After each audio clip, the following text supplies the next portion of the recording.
Hola gente, ¿cómo andan? Espero que muy bien. Bueno, la última vez nos habíamos quedado en 1958 con el final de la Revolución Argentina, que era esta dictadura que había sacado a Perón del poder. El final de esta dictadura marcó, a su vez, el comienzo de un periodo de presidencias semidemocráticas, porque el peronismo estaba proscripto, estaba prohibido, y todas estas son muy frágiles, y las Fuerzas Armadas van a mantener un gran poder. Hoy vamos a ver la presidencia de Frondizi y el gobierno interino de Guido. Vamos a empezar por la presidencia de Arturo Frondizi, que está acá a mi lado. Hola Arturo, qué bueno que no me contesta, ¿no? Bien, este gobierno comienza en el 58 y termina en 1962, por lo que ya sabemos que no llegó a terminar su mandato. Justamente los militares le hicieron un golpe de estado y por eso decimos que los gobiernos de esta época eran frágiles. Ahora bien, para ganar las elecciones de 1958, Frondizi hizo un pacto secreto con Perón. Como vemos con este periódico que aparece en pantalla, fíjense que dice que la orden es votar a Frondizi. Justamente, esta era una de las bases del acuerdo, que los peronistas voten a Frondizi.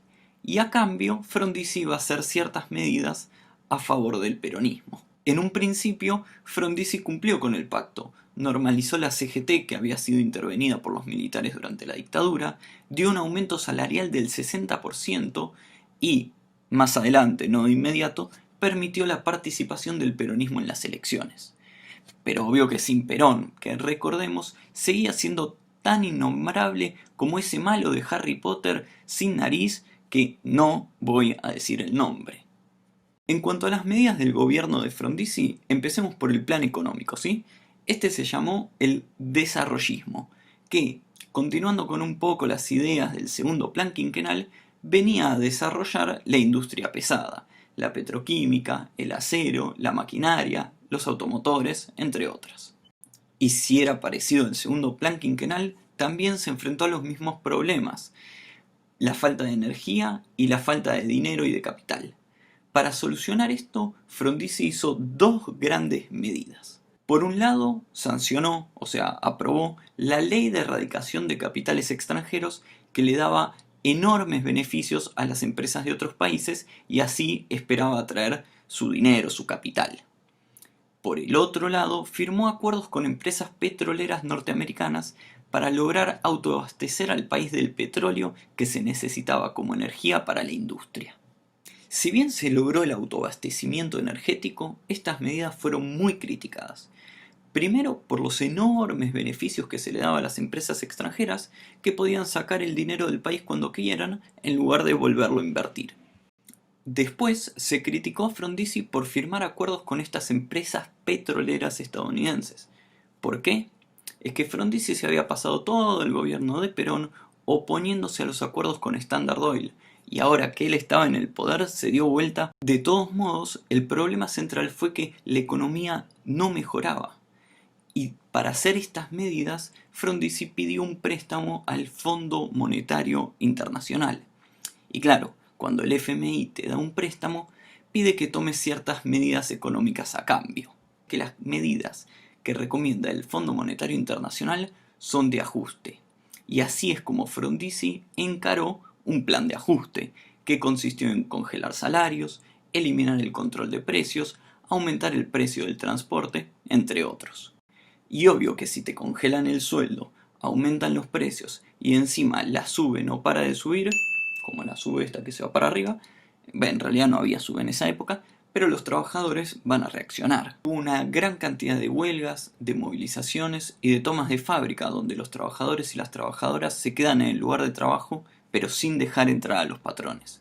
Por ejemplo, en la pantalla vemos las fotos de la toma del frigorífico Lisandro de la Torre, que cuando se quiso privatizar, los trabajadores, que había más de 9.000 trabajadores en esta fábrica y todo el barrio de Mataderos, decidieron tomar la fábrica para impedir esta privatización. ¿Qué hizo Frondizi frente a esto? Bueno, para que no parezca que su gobierno no controlaba la situación, Frondizi aplicó el Plan Conintes, que significa Conmoción Interna del Estado. Y este plan le dio entre 1958 y 1961 más poder a los militares para que intervengan en estas huelgas, en estas protestas y en estas tomas. De esta forma, las Fuerzas Armadas persiguieron a los sectores de izquierda y también a los peronistas. De esta forma se rompió bastante el pacto que había hecho Frondizi con el peronismo. Le había clavado un puñal en la espalda, como vemos en este meme que hizo un estudiante. Pero no solo con la clase obrera se peleó Frondizi, no. También se peleó con los estudiantes, en lo que se conoció como el conflicto de laica o libre, que enfrentó no solo a sectores opuestos, sino también a los hermanos Frondizi. Por un lado tenemos al presidente Arturo Frondizi, que proponía que las universidades privadas, generalmente católicas, puedan dar títulos habilitantes al igual que la universidad pública. Su argumento era que todo el mundo debía poder enseñar sin importar su credo o si fuesen privadas. Del otro lado tenemos a los estudiantes del sistema público y al rector de la Universidad de Buenos Aires, Ricieri Frondizi, el hermano de Arturo. Ellos decían que la universidad privada católica tendría una mentalidad oscurantista, medio retrógrada y antinacional, a diferencia de la pública. Bien, en esta caricatura que tenemos en pantalla podemos ver a Arturo Frondizi, el presidente, paseando al hermano Ricieri y está cantando: qué lindo hermanito que tengo yo, tan lindo y laiquito, porque Ricieri defendía la universidad laica, que Dios me dio. Y él habla de Dios porque justamente Arturo defendía la universidad privada católica en este caso. Bueno, ¿quién ganó este combate? Finalmente lo ganó Frondizi. ¿Cuál Frondizi? Redoble de tambores, por favor. Muchas gracias. Ganó Arturo Frondizi, el presidente. Y una pista para que nos acordemos es que hoy en día hay varias universidades privadas, algunas religiosas y otras no. También en la cuestión internacional Frondizi estaba medio complicado. En 1962, Estados Unidos buscó expulsar a Cuba de la Organización de Estados Americanos, que es una institución que agrupa a todos los países de América. ¿Por qué? Bueno, porque en 1959 había triunfado la Revolución Cubana, contraria a los intereses de Estados Unidos. A partir de ahí, entre algunos exiliados cubanos y la Central de Inteligencia Americana hicieron un plan para invadir Cuba. Y es así que en 1961 estos exiliados, equipados y entrenados por Estados Unidos, invadieron la isla para hacer una contrarrevolución. Pero fue un fracaso total.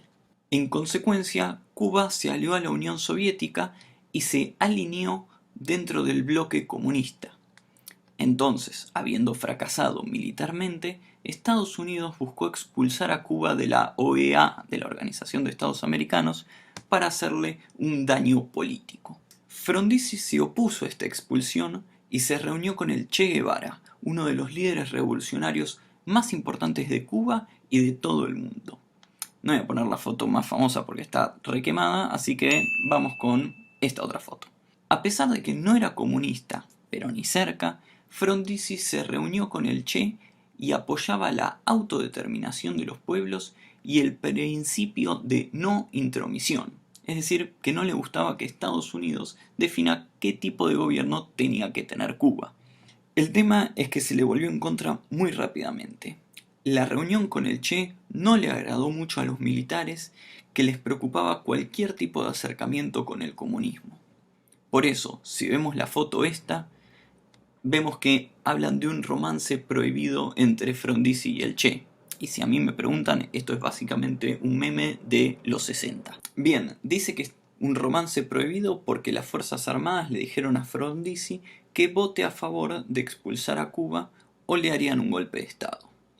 Acorralado, el presidente argentino hizo caso, pero mucho no le sirvió. El clima de agitación social de obreros y estudiantes, sumado a algunas decisiones del gobierno, como su acercamiento al peronismo o a la izquierda latinoamericana, hizo que los militares empiecen a considerar hacer un golpe de Estado. La gota que rebalsó el vaso fueron las elecciones provinciales de 1962. En ellas, Frondizi permitió que participe el peronismo, que ganó en varias provincias, incluida Buenos Aires. Esto resultó completamente inaceptable para los militares, que obligaron a Frondizi a anular las elecciones y le pidieron la renuncia. Pero Frondizi se negó una y otra vez. por lo que finalmente fueron, le hicieron un golpe de estado y lo encarcelaron en la isla Martín García. Sí, en el mismo lugar donde habían metido preso a Perón antes. Vamos a escuchar un pequeño audio de la radio del día en el que Frondizi se negó a renunciar y en consecuencia los militares fueron y le hicieron el golpe de estado. La residencia de Olivos es ahora el escenario de dramáticas horas. Los altos mandos han resuelto insistir en el pedido de renuncia al doctor Arturo Frondizi. La respuesta es siempre una: no renunciaré. Son las 7 y el presidente queda arrestado. Realizado el golpe, asumió José María Guido. ¿Y quién es Guido? Además de este chabón que está acá. Bien, Guido era el presidente provisional del Senado, que es un cargo que normalmente ocupa el vicepresidente, pero el vicepresidente de Frondizi ya había renunciado antes. ¿Y por qué asumió Guido? Bien, por la ley de acefalía, que yo creo que todo el mundo sabe lo que significa, ¿no? ¿No?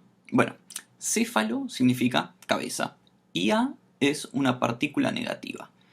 Así que si juntamos a céfalo, es la ley del sin cabeza, porque básicamente Argentina se había quedado sin cabeza porque no había presidente, le habían hecho un golpe de estado. Y por esta ley tiene que asumir la figura más importante después del presidente. En este caso, fue Guido. El tema es que Guido en sí no tenía mucho poder. Todo lo contrario, había una aparente legalidad, porque en el fondo quienes tenían el poder en verdad eran los militares, que habían sacado a Frondizi y si Guido hacía algo que ellos no querían, lo iban a sacar a él. Por lo tanto, Guido era más bien una especie de títere en el poder, mientras los militares resolvían sus problemas internos. Como vemos en la caricatura, que se muestra que Guido directamente tiene un volante y puede ser manejado por los militares. Que los militares tenían problemas internos, porque se habían formado dos grupos. Por un lado, los colorados, un grupo de militares antiperonistas que no querían llamar a las elecciones. Y por el otro lado, tenemos a los azules, un grupo de militares que tenían relación con algunos dirigentes peronistas y sí querían llamar elecciones. Obvio que si llamaban a las elecciones sería sin el peronismo y sin Perón. Pero ahora vamos con una pequeña trivia. Para ustedes, ¿cómo solucionan sus problemas los militares? 1. Charlando con una taza de café. 2. Con una partida de League of Legends. 3. En un enfrentamiento militar con armas y tanques. Pausen el video y digan sus respuestas. Bien, ¿ya despausaron? Quien dijo con tanques y armas, ganó. Porque justamente, como vemos en esta foto, hubo un enfrentamiento armado con tanques y todo. Y ganaron finalmente los azules.